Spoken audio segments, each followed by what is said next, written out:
lot of timing with that kind of thing. I heard you say on one show, 2-degree guarantee. What does that mean?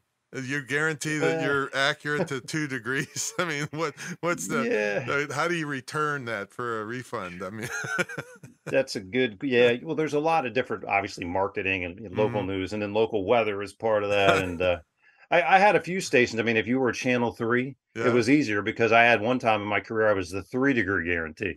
So, so if you said it's going to be 90, it had to be somewhere between what, 87 and 93. So, I think what we did is we gave the viewers like a drawing. They got some type of tchotchke from the station for every time I missed. So Oh, okay. you didn't want to Okay. miss too often.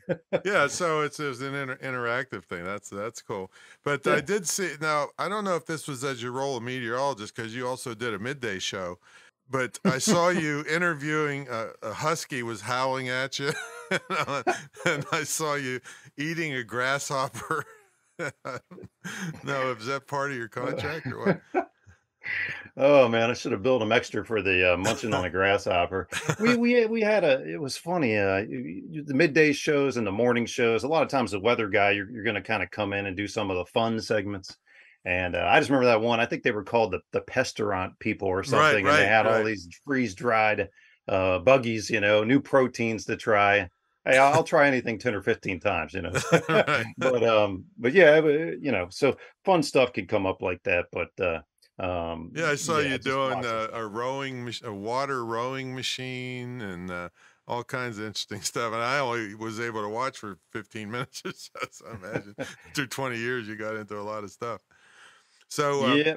when you decide, I mean, did you basically get kicked out, or did you decide and they finally sick of you, or what happened Uh, when you decided to go into the solar industry? well, I think a combination of things happened, Tom. I mean, I always started out in my broadcast career. I was from the Maryland beaches, and I said, what would it be the end game? And I was like, well, if I could ever be a chief back in one of the DC, Baltimore big stations, that would be the ultimate. Well, I was able to pull that off, Mm-hmm.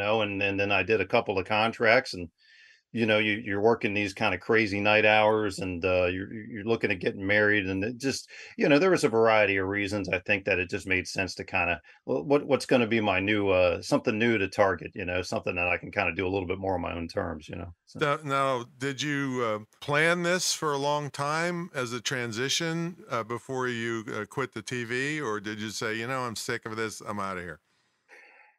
Yeah, it kind of starts to get in the back of your mind, because what the way the broadcast works for most stations and on air people that you see, they're going to generally be in a 2 or 3 year contract. And so what happens is you start getting near the end, and you kind of think, geez, is the station going to offer me a big raise? Maybe, maybe not.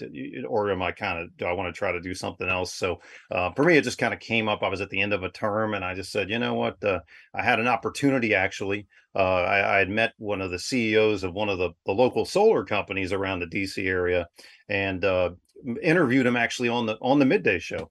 And I kind of stayed in touch with him, and then it kind of got to the end, and I said, "Hey, would would you guys ever look at a weather guy?" I was like, so that's kind of how it happened pretty quick, actually, but it was kind of in the back of my mind. Yeah. Well, that does seem like a good idea for a solar company, having a guy with weather credentials and stuff. So now I think the station did really want to keep you because, from what I understand, they sent you to interview the Bachelorettes.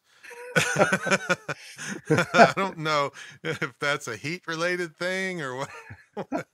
Well, so it's funny, Tom, that whatever the local affiliate you're at, so I was at an ABC, Hmm. they tend to piggyback some of the most successful shows locally, right? So that was obviously the Bachelor, Bachelorette's been a big hit for Hmm. ABC for, gosh, I don't know how many seasons now. And so they would start to do local casting calls. And so who are they going to send out there? Well, I was the weather guy, and at the time I was still a single guy, so they thought that was a good fit. So it was pretty fun to interview some of the gals trying to get on the show. Did you actually interview the Bachelor? No, I don't think I ever got the one who kind of won the show, but the I No, I believe mean the actual guy. oh, you're the guy who was gonna Yeah, field all these right, lovely right. ladies. No, but I gotta Yeah, say, who cares? they were they had a good they had a good setup. I'll just say that. Yeah. Tell us about